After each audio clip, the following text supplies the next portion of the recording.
Fasten your seatbelt. It's going to be a bumpy night. Welcome to the Happy Hour Garage, featuring a duo of racing gals who live for the thunder of horsepower, the smell of high-octane fuel, and burning rubber at 200 miles an hour. They believe a day at the Speedway is like a day at the spa. Together, they bring you NASCAR news and interviews and get you ready for the races each week. And now, here's your hosts, Shannon Yoakum and Maureen Kelly from the Happy Hour Garage.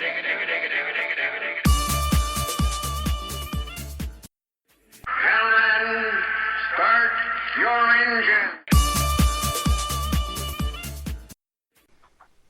Good morning. Welcome to the Happy Hour Garage on a Friday morning. I'm your host, Shannon Yoakum, and I am in beautiful British Columbia, and I'm joined, as always, by my lovely co-host, Maureen Kelly from Philadelphia. How are you this morning, Maureen? Great. I'm real excited to be talking to Ron again. Oh, me too. Can hardly wait. And we also have Buddy on today because I know he's got lots of fan questions for Ron, so we'll get right to it. And our guest today is the wonderful and newly inductee into the Hall of Fame in 2017, our four-time Camping World Truck Series champion, Ron Hornaday. Good morning, Ron.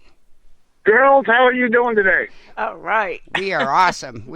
And always love having you on the show. You are so much fun because you're a kind of a friend too. So it's a little bit extra special to have you on this morning.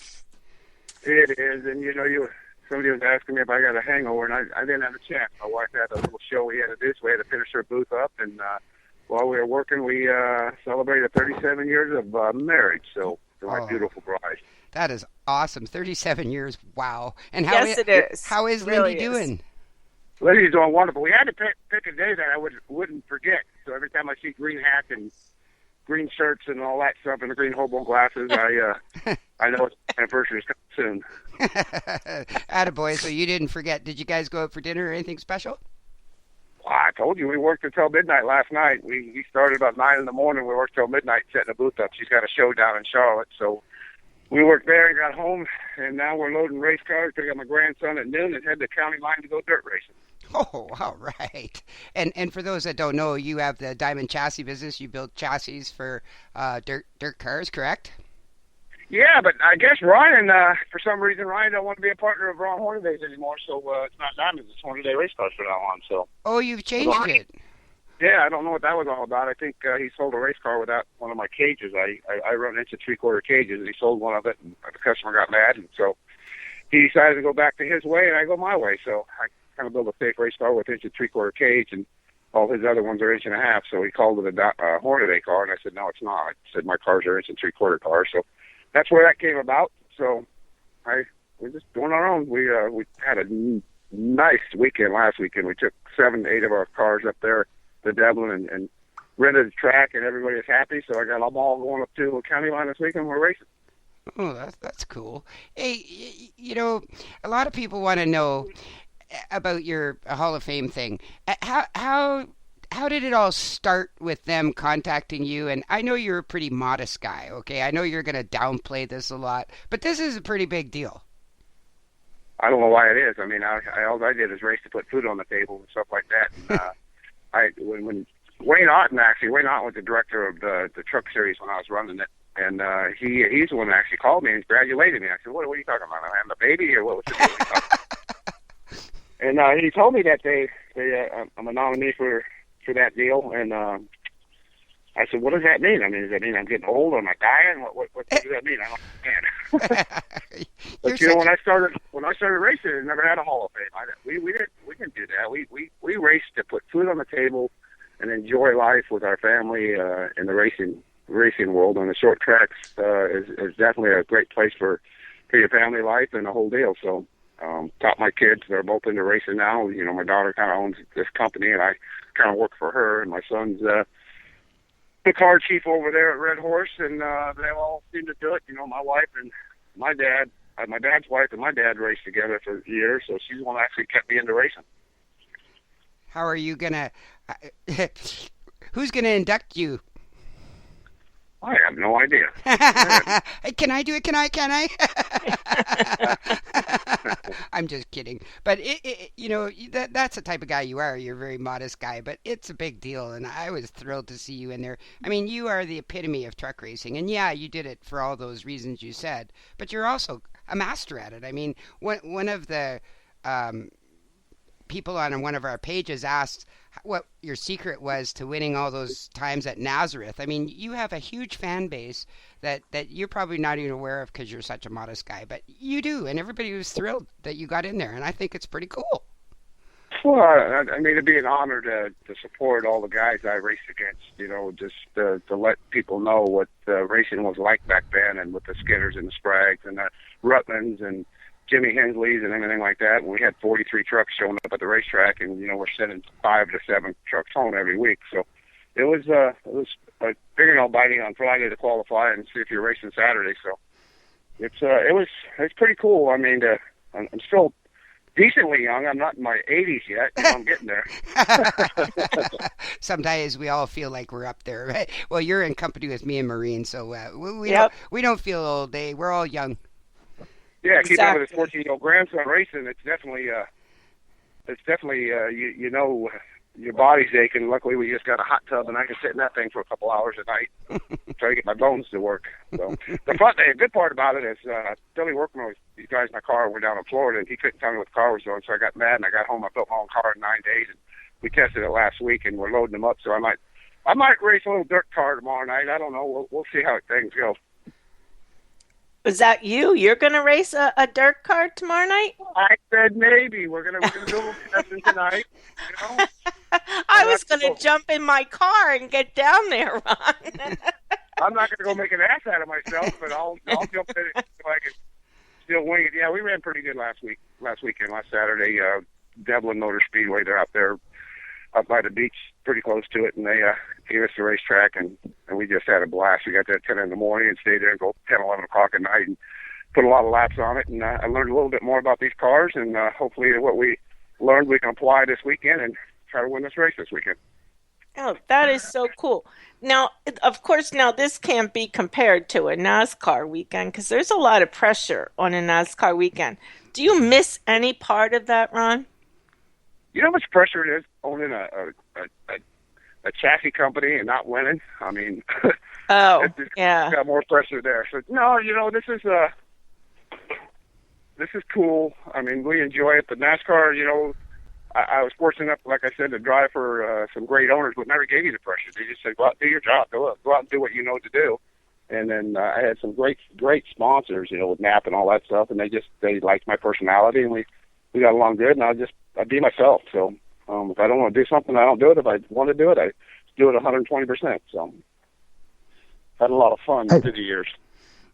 Ron, I got a fan question from Tyler. He wants to know your feelings on the caution clock and the chase being put into the truck series.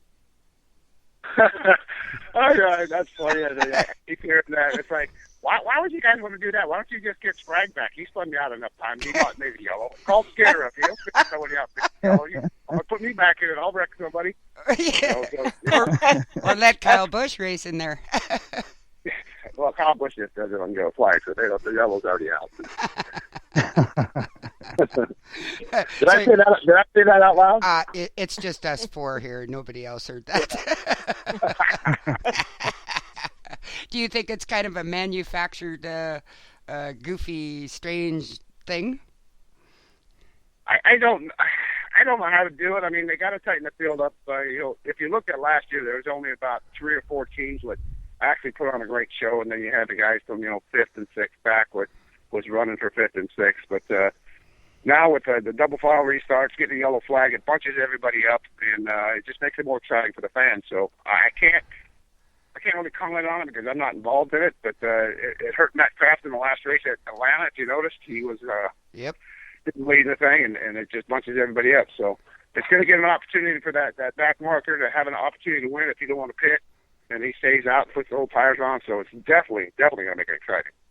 Are you glad you're not part of this right now, or do you miss it? I miss racing. I miss all my friends, family. I mean, when you go racing, you travel a lot. You get back to California, you get back up to everywhere. You meet a lot of different people, and I definitely meet all I'm missing all the people out there. But making a new little home here in this dirt racing, it feels like when I first started, and I'm having a lot of fun doing that. Well, you've been doing that for a couple of years now, and like you say, it's all about success with your chassis winning and stuff. And what's that looking like? Like, how are you doing with that? We got 12 of them out there right now, 13 with Slater's cars and stuff. So we're doing rather well. We hopefully we got some really heavy hitters in our cars this year. They all stepped up and bought some cars. So I'm looking forward to every time we go out, we got a chance to win with the Hornady car. So we're looking pretty good. That is good. You know, there's another guy, Jeff. He wanted to know what your thoughts were on the Cup drivers in the lower series. That's been a hot topic of conversation lately with Kyle Busch's 3 wins in a row in what we call the Baby Cup series. It's well, I'll tell you what, them Toyotas got something going on, because if you look at even the Cup series, they're doing it, and it goes in spurts. You know, you've seen what Kevin Harvick did the last couple of years. Really dominating practice, qualifying, and the race, and now it looks like Toyota's hit on something, and they're going rather well. So, yeah, I mean, if you think you're the best, and all of a sudden you got a Kyle Busch or a Kevin Harvick, somebody comes down there, you got to do your homework. So it keeps them on their toes. It gets the kids prepared how hard you got to run lap after lap to save these guys, and it gets them ready to go Cup racing. So I'm for it, but it makes you mad because they steal all your money, but they don't take your points and all that stuff. So. No, and now with their chase format, that kind of gives them extra money too, I guess. That, you know, in sponsorships, if you're in the chase, then you're going to get more money, right? Yeah, I guess. I don't know. Yeah, yeah. Do you think? All I know is when I was racing, I made a hell of a lot more money than they're making now. So I don't know how they kept the purses or why they kept the purses or whatever. And I think that's a lot of the big things right now. They got to get the purses back up for everybody. Well, yeah, because those guys are the guys that race in the trucks. A dream for them is to get to Xfinity and then to Cup. Like, they all say the same thing if you ask them, right? Yeah, I just told my grandson, you know, he's not putting his effort into the race car. So if he ain't working on that little dirt car, he's not going racing. So he shamed me into it because his dad said something. So I got him to go test it last week, and his car's still sitting there, so he's not racing this weekend. And I told him, I said, you're the only kid I know that's got more talent. You probably go to NASCAR without mommy and daddy's help. The kid just turned 14. He's got more raw talent than I've seen in a long time, and I've got people calling me all the time on I want to sponsor him and stuff. But I just, if he's not going to put his mind into it, I'm not going to do it. He's into wrestling right now, and I think he's. I seen on his little web page that he told this little girl he loved her. So I think he's in love. I think the hormones are taking over. Well, time to get busy. Ron, I have a question. Oh, go ahead. No, go ahead. I'm sorry. Well, I have a question that's sort of related to that. You know, I see a lot of the younger drivers, and when they're talking, I realize that they don't know a darn thing about the chassis they're driving. They can't explain, why they need a wedge here or a wedge there or air out. They don't know anything about the engines. How do you feel about some of these drivers that are coming up that don't know about a car? They're not all the drivers. There's some kids out there that really paid attention with what their dad's done in racing or brought up the right way in racing. But yeah, you're right. I mean, I've seen it the last couple of years where they lost respect of the elderly guys. I guess they race you kind of different, and that was the biggest part of me in the last couple of years with Turner and stuff. It's trying to figure out how to race these kids because they all race different. They race these iPads. And the funniest thing, we're at a convention about a month ago, and my grandson says, "Patty, come on, let's go race this little iPad race." I said, "Nah, I've done enough racing in my life." He goes, "Yeah, but you can't get hurt at that." I said, "That's the problem with these kids nowadays. They race the cars online, and then they wreck them, and they just go get another car, and then they race again. And they don't understand with these soft walls and everything.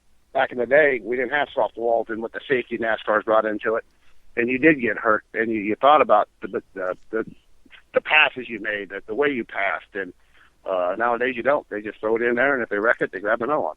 Yeah, I mean, the amount of wreckage, and I do get what you mean. I look at some of the young guns, and I'm not talking about in general. But there are quite a few. You look at Kyle Busch. Kyle knows engines.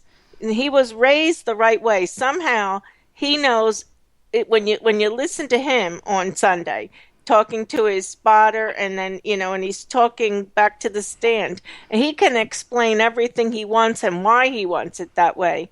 Like, to me, that's part of a driver's education. It kind of should be that way. Yeah, it's definitely a pleasure to listen to Kyle now. He's got out of a whiny stage. He understands. I think that wreck and his family with his baby and everything really woke him up a little bit, and he's taken racing a lot more serious than he ever has, and he's putting a lot of time and effort into it. And just like you said, it takes that. It takes the Kevin Harvicks and everything racing with their dads and all that when they're younger to understand what a chassis does, to know what they want to feel in a car, and it's all about feel. I mean, you can have the slowest thing out there, but as long as it feels good, you can make the thing work in a long run and be up to the front by the end of the day. You know, I've been listening to Kevin Harvick's radio for the of all season because now he's my number one boy, and man, he's very good at diagnosing what's going on. Holy cow, he's a real pleasure to listen to. And he's very good to chew your butt out when you do it wrong in the pits, too. Yeah. Oh, yeah. He did that last week, and he was not feeling very well, and he chewed his guys out. And, you know. I lived that with him up there, you know. You did. Know, you can't use excuses. You just got to get them results. That's right. That's right. No, I respect him a lot. He doesn't pull any punches like you. Same. You know, you're just straightforward and do your thing. I know, Buddy, you got a question here for a fan question? Yeah, Joe wants you to tell the story about your first laps around Darlington. I guess in a pace car with two Dales and. Say that again. My first laps out of Darlington. Around Darlington, I guess you were with Dale Earnhardt. Oh yeah. He's giving me many rides around racetrack and stuff. But yeah, I mean there's some things you want to talk about, and there's some things you don't, and that's probably one thing that I don't want to talk about. He puts you in your place, and he knows what you have to do around there. And he gave me some pointers, but there's some pointers that you can't say how he puts it. Hey, there's only us four here, Ron. I got one more from Charles. He wanted to know what the impact of working with someone like Dale Earnhardt and AJ Foyt. You know, how did that help you in your career? I'm fortunate. I got to drive for people that drove with the Kevin Harvicks, Mr. Hendricks, Childresses, and everybody, and they've always drove cars. You've never had to come out with an excuse. They know they hired you because you know you can do your job, and they said, you know, the best one is don't worry about it. We're gonna make this team better. And then when they talk about a team, they talk about you as a whole, as the crew chief, your guys who work around you 7 days a week. You know, you go to dinner with them. You try to get to know their background with their families and all that stuff. And I think my wife's the only one that I ever known knows most of probably everybody's on our teams, their kids' names, their birthdays and stuff like that. And that's what it takes to be a big happy family, to make everything successful, is knowing everybody what you're surrounded with. And I've been fortunate enough to have my wife, because I can't remember my own name sometimes. But, I'm very good with faces and stuff. But hey, I forgot my husband's birthday last year, so I'm with you on that one. Yeah, we don't do birthdays and anniversaries and anything anymore. We're just happy that we're enjoying life, and she's got her job, I got my job, and we can see each other and have dinner at night and put our head on the pillow. That's what's good about our relationship. Well, you guys been together a long time, and it's obviously works, you know, and it's not, people don't realize it's never just one person. It's a whole family, you know, and Lindy's been a huge part of your life and been so supportive. And, you know, they were talking about next week, or I think this whole month, is Women in NASCAR, and one of the people they're featuring is Delana Harvick. Well, they should have featured Lindy Hornaday on there as well. They've had done that before, and they're amazed to follow her around in one day of what she does. And, you know, back in the day with the fan clubs and everything else she's put up with and did, and her job, and, you know, the grandkids and raising our kids at the time. I mean, you know, that's the first one I'm going to thank if I ever get inducted, is my wife, because I quit racing 3 or 4 times, and she figured out how to save the money or find the money to do something to go racing, and she's my backbone. She is my backbone of everything I've ever done. Yep. Behind every good man or woman is a good mate that supports them. I mean, you can't do it by yourself. One of the things... I see how you did that. You threw yourself and put it in there, too. I did. Absolutely. Hey, it's well known I drag my husband all over the country to races, and he's not even a race guy. I asked him one time if he'd like to go somewhere else. He said, hell no. He says, I enjoy being around you and your happy place, so, well, what the heck? good deal. Yeah, it is a good deal. Let me touch on a couple things here that we didn't do last time because we were having so much fun just being goofballs. We need to give you some credit where credit is due here, and you're one of the few guys that has won a race on his birthday. I think that was a Milwaukee Mile in '09. Actually, on my wedding anniversary, July 24th. But then you went on to win 5 consecutive races after that. Go back to that segment there. I remember your interviews on TV, and like I say, you're such a modest guy, but that had to be pretty cool. Well, it was a lot of work. Every time you win one, that's cool. They carry your truck down, and also you win 2 in a row, they carry your truck in down farther. And I think the 4th one, when we left the racetrack, NASCAR's had the truck all the way down to the frame. We had no tires on it, no engine in it. The only thing to take out was the seat, the steering wheel. So a lot of work for the guys, but it took a lot of work to do that. And my hat's off to everybody. I mean, at the time, Kevin hired some great people up there, and the year before we were struggling, and he made a change with crew chiefs and bodies inside the shop, and it just shows you it takes a whole team. Because I didn't figure out how to drive. I drove the same thing, and they just knew where to put the things that I needed to win races. I miss you out there. Oh, so do I. I told you last time, I said, I got an old Canadian star against the bunny so I could run a going away tour next year, but I haven't heard from him in about 3 weeks, so we'll see what he comes up with. Oh, I need to put a bug in his ear. Yeah, you got the radio show. You can handle that for me. That's right. I'll work on that. Hey, buddy, I know you got a question about Nazareth. Yeah, Travis wanted to know what was your key to your dominance of Nazareth. Nazareth is a racetrack you got to get to turn 1, and if you arc it down the front straightaway too far to get it up into turn 1, there's a bunch of ripple strips real close to the wall, and nobody knows that. You can't see it from the stands, but it really chatters your rear tires getting in there, and it makes you really free getting up into the corner. But if you can hold it wide open 2-1 and 2, you're really, really good because you got that long back straightaway going downhill and that hairpin going back up the straightaway. So I love road course racing, and that kind of reminds you that you can really drive it into the corner, use a lot of brake, and down in the 3, I should say, because there's only 3 corners at that track. And then, like I said, turn 1, if you can get flat-footed through there, if you got enough hair on your behind to do that. You're such a crazy nut bar. Hey, you guys want to take a ride with me? I got to go pick my grandson from school so we can get him out early to go racing. Yeah, yes. I'll talk to you in my Chevy Silverado going down the road. Oh, you're texting and talking and driving in the phone. Isn't that illegal? He's not texting. Oh no, he's talking. Yeah. Oh, you got a Bluetooth, so it's okay, right? Sure, I do. Yeah, Sure, you probably don't even know what a Bluetooth is. Hey, I just got rid of my flip-flop phone, so get off me. Hey, I still got a flip-flop phone, so bite me. and it doesn't have internet, Ron. A flip-flop phone. Yeah. Everybody says, man, I liked what you tweeted the other day. I said, what'd I tweet? Well, my daughter does it for me. She asks questions, so I got to make sure I said it right. But yeah, Candace does all my stuff, and she works side by side with me. So all the questions are asked online. I do answer, but she's the one that's taking care of it for me. Yeah. They're really good about putting stuff up. I know you got lots of tweets when you got the nomination in the Hall of Fame. That's pretty cool. You're in there with some pretty good company, and you're the only real truck guy. So, it was nice when they got Richie Evans in there, and I hope Stefanik gets in there too to represent some of the other series as well. Well, that's the good thing about it. It really opens everything up, and for these short track racers and all that stuff to get in there to have a truck guy go in there. They do. That's a big hope. You have to. We forget a lot about some of these drivers that go way back. We forget. It's easy to just say, oh well, those we can wait till those truck guys graduate up through the series. We don't. In the old days, a lot of the guys didn't. They liked running the trucks, so it's almost like a separate thing. So I'm really glad they're honoring you right away.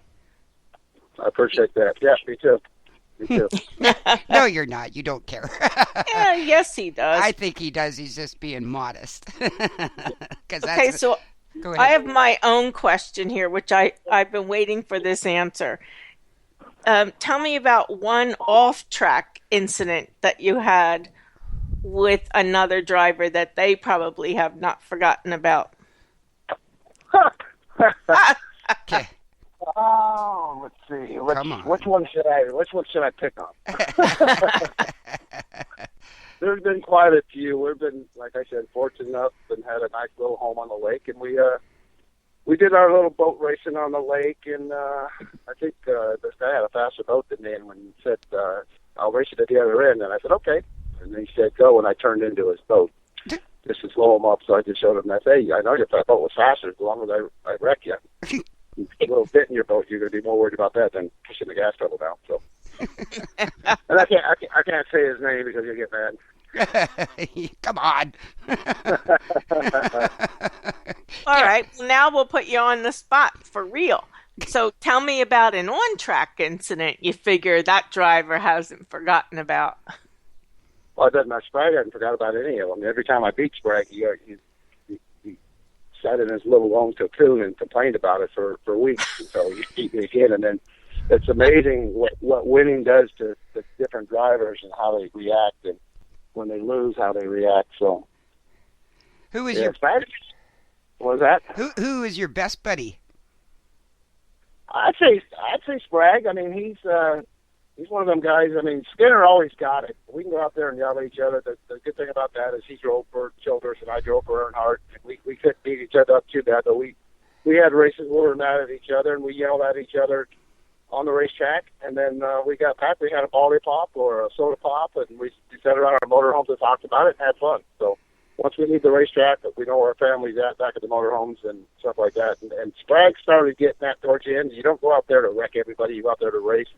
And every position was another couple $1,000 to put on the table, and you got a percentage of that. And that's how you race. You race to put food on the table. Buddy, you got a question from a fan? Yeah, William wants to know how you would like your fans to remember your career. Ooh. Oh, it depends who I drank beer with. There's a lot of fans that used to walk around the infield to drink beer with, and they say, hey, remember that time we sat there and went to that guy's motorhome and stole all his beer or something like that? So there's different people going to remember me by anything. I just want them to remember me by I treat people the way they treat me, and if they're going to be rude and upset and pushy and stuff like that, I'll do it back. But I hopefully I'm a very honest guy, I guess. If I keep my word. If I tell someone I'm going to do something, I told this kid the other day that I'd give him something, and I kind of forgot about it. He came asking me. My daughter went to charge her. I said, oh, no, I remember I told him I'd give that to him. So as long as you remember what you say, and I figured that if you're a liar, you don't remember what you say. So as long as you tell the truth and treat people the way you want to be treated, hopefully that's what I get remembered by. Oh, that's a good way to be. I was brought up that way too. It's a lot easier to remember the truth, and yeah, being a man of your word is something that perhaps when you get inducted, that's a good line for that. You got another question, buddy? No, I don't have a question. I have a reply to that. As a fan of yours, Ron, throughout your whole career, I'm going to remember you as the king of the Truck Series. I don't care if your numbers get beat. You were always the man there, man, and I just wanted to let you know that. Well, I appreciate that. I hope they don't nickname me that because I don't want to wear a belt buckle and a hat like Richard Petty. Yeah, no. No, that's not really your style. You're more of a ball cap kind of guy. It's funny, Ted Musgrave and I are basically the same, and, he works in his garage. He works on anything and everything. He's a very talented handyman of building houses, working on diesels, working on race cars, building hot rods. And when we show up at we go up to the Lowe's and once in a while, and we kind of run into each other. They go, oh, we tell you've been working. We're wearing shorts, and our knees are dirty, our elbows are dirty. We got scrungy faces, and it's like the last of people kind of look at us like, is that your race car driver? They used to race, So we're still the same people as everybody else out there. We put our pants on one leg at a time, and we still have a great family. And me and my dog are going down the road.